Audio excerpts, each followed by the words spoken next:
Amores, cada vez mais ouvimos falar do transtorno de déficit de atenção e hiperatividade, o TDAH, principalmente nas crianças, não é verdade? Mas como saber se a criança é apenas uma criança levada ou tem realmente esse transtorno?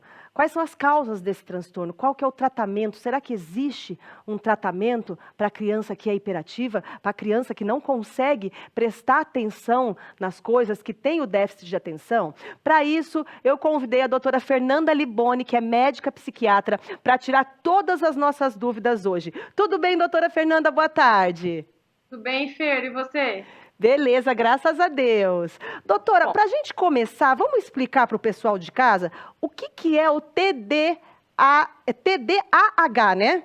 É que isso. as pessoas falam TDAH, parece que é 3 letras só, TDAH. Tá, junto Mas as é o duas. TDAH. O que é? Isso. Então, assim, na verdade, né, como a própria sigla diz, é o transtorno de déficit de atenção e hiperatividade, e aí que a gente tem uma barrazinha que diz impulsividade, tá? Hoje em dia existe uma grande dúvida com relação a esse transtorno, se essa doença existe ou não, mas antes de qualquer coisa eu quero deixar bem claro que é uma doença, essa doença ela está classificada dentro do grupo dos transtornos mentais. A OMS, que é a Organização Mundial da Saúde, reconhece essa doença, né, embasada em diversos estudos científicos. A gente tem vários pesquisadores no mundo todo, inclusive aqui no Brasil, né, pessoas que estudam muito. E essa doença, ela predominantemente, ela traz uma alteração no sistema nervoso central, né, no nosso cérebro, com deficiência de produção de algumas substâncias que são chamadas de neurotransmissores. No caso do TDAH, o indivíduo ele vai ter uma deficiência predominante na dopamina e na noradrenalina, tá? Uhum. Ela é uma doença onde existe uma alteração na produção, né, das substâncias químicas aqui dentro do nosso cérebro, que vai trazer uma alteração de comportamento, de emoções para o indivíduo. Tá, e existe uma causa? É genético isso, doutora? Então, hoje em dia, uma das grandes causas, né, e na verdade, uma das grandes dificuldades em aceitar essa questão do diagnóstico, é uma doença, não é só uma alteração de comportamento ou não, é justamente por nós estarmos diante de uma doença que ela tem um fator genético, né, preponderante na etiologia, né, na causa dessa doença, mas não é só a questão da genética. Então, o indivíduo, ele tem a genética, né, então ele tem a marca no DNA dele, né, no gene, e aí, Uhum. associado a fatores externos, fatores ambientais, o indivíduo vai ou não desenvolver a doença, né? Então, a questão da genética, ela é bem forte. Mesmo nós já sabendo que essa questão da genética ela tem uma origem bem preponderante, a gente não tem um marcador biológico específico do TDAH, né? Existem, na verdade, vários genes que estão comprometidos. Então, é uma doença poligênica, que a gente chama, né? Uhum. Mas o componente genético, ele é super importante para o desenvolvimento dessa doença. Então, já foram feitos vários estudos, né? E isso já foi comprovado. E quais são os sintomas, doutora? Bom, na verdade, a apresentação dessa doença ela é bastante heterogênea, tá? Então, na medicina, de uma forma geral, a gente tem duas formas de diagnosticar. A gente tem um diagnóstico que a gente fala que é o diagnóstico categórico. Então, por exemplo, uma doença bacteriana. O indivíduo tem a bactéria ou não tem? A gravidez, a mulher está grávida ou não está? Não existe um meio termo. E existe uma outra forma de diagnosticar, que é a forma dimensional. E aí, as doenças mentais, incluindo o transtorno de déficit de atenção e hiperatividade, se enquadram nesse diagnóstico dimensional.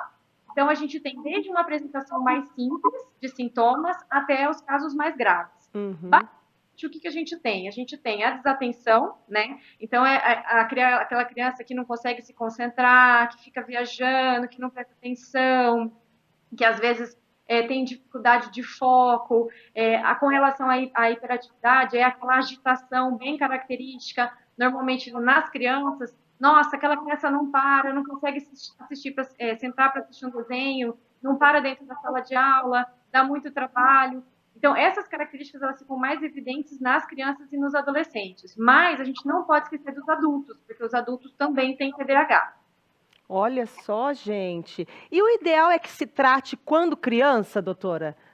Então, assim como, né, nas outras doenças psiquiátricas, quanto mais precoce for feito o diagnóstico e nós conseguirmos dar início ao tratamento, melhor vai ser a evolução, né? Uhum. Então, nenhum paciente portador de TDAH, nenhum adulto, ele desenvolve essa doença na vida adulta. A doença, ela começa na infância e na adolescência. Então, você imagina o que pode acontecer com uma pessoa que não recebe o diagnóstico na fase correta, né? No tempo correto, a série de consequências que vai trazer para a vida dela, né? Então, uma pessoa que às vezes, eu já tive vários pacientes assim, que sofreram muito na época da infância e da adolescência por essas questões, né, de comportamento, de prejuízo acadêmico, e só vão receber o diagnóstico na vida adulta. Então, os prejuízos são diversos, né? E quanto mais precocemente a gente conseguir fazer o diagnóstico, é melhor, porque a gente vai evitar uma série de coisas. Crianças com TDAH têm maior chance de acidente doméstico, os adolescentes têm maior acesso a drogas, gravidez na adolescência, prejuízo acadêmico, né? Os adultos têm maiores envolvimentos em acidentes automobilísticos, em sucesso, às vezes, na carreira, na faculdade, divórcio.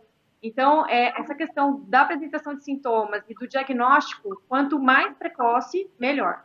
Gente, é uma doença muito séria, tá? E às Sim. vezes eu já ouvi assim, de amigas minhas falando assim, que a criança fala assim: mãe, eu sou burra. Mãe, eu não consigo prestar, não entra na minha cabeça o que a professora fala. Né? Uhum. E acho que isso daí já tem que ligar uma luz vermelha, um sinal de alerta aí, para os pais procurarem um especialista, né, doutora? Com certeza, com certeza. Tanto que assim, ó, na maior parte dos casos, os sinais eles aparecem mesmo na escola. Então é a professora que começa a observar, né, que levanta alguma coisa para a pedagoga, aí a pedagoga vai entrar em contato com a família para poder conversar, para ver como é que é o comportamento dessa criança, desse adolescente fora de casa, como é que é o padrão de funcionamento em casa também, né, para ver se é uma coisa que acontece só na escola ou na vida toda de um modo geral. E é muito interessante, assim, que o diagnóstico, ele deve ser feito por um profissional da área da saúde, né? Então, um médico, um psicólogo, mas a gente tem sempre uma equipe de abordagem multidisciplinar, né? Então, são as equipes integradas com pedagogos, com fono, psicopedagogo, mas lembrando que o diagnóstico ele tem que ser feito por um profissional de saúde, tá? Então, seja ele um médico psiquiatra, um psiquiatra infantil, um neuropediatra, um pediatra, né? Um próprio psicólogo, como eu já falei. E o tratamento, doutora Fernanda? Bom, o tratamento, ele é baseado em alguns pilares, né? Então, a gente tem, assim, de uma maneira bem simplificada, o tratamento farmacológico, né? Onde nós vamos usar as substâncias, né? Os medicamentos que são da classe dos psicoestimulantes, os famosos psicoestimulantes, né? E também a abordagem psicoterápica. Então, o tratamento, ele vai ter maior sucesso quando a gente conseguir combinar, né, essas coisas. Então, a gente faz a abordagem médica com o uso de medicações e mais a psicoterapia. Agora, é claro que a gente sabe que existe, né, um estigma, um preconceito muito grande, uma supermedicalização, que a gente tem que tomar um cuidado, porque, assim, como essa doença ela é dimensional, como eu falei para vocês, então a gente tem desde o paciente que tem poucos sintomas até o paciente que tem muitos sintomas e que o paciente tem um quadro mais grave. Então, a grande dificuldade é encontrar o ponto de corte. Então, assim, a partir de que momento realmente a gente vai precisar fazer uma abordagem mais incisiva, né? Uma abordagem mais forte.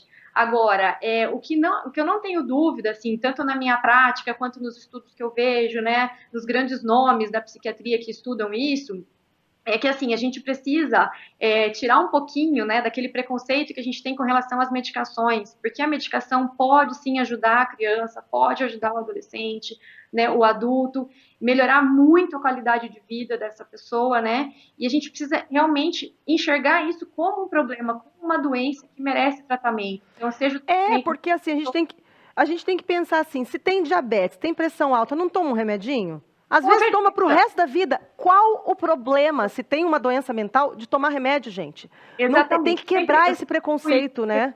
Eu sempre falo isso para os meus pacientes. Então, assim, tá bom, então, assim, você vai tratar a hipertensão? Vai tratar o diabetes? Vai. Então, você também vai tratar a sua doença mental. É super importante. Obrigada, doutora Fernanda Liboni. Muito obrigada. Adorei nosso bate-papo, viu? Obrigada a vocês, tá? Um beijo, se cuida aí. Vocês também. Tchau, tchau. Tchau, tchau.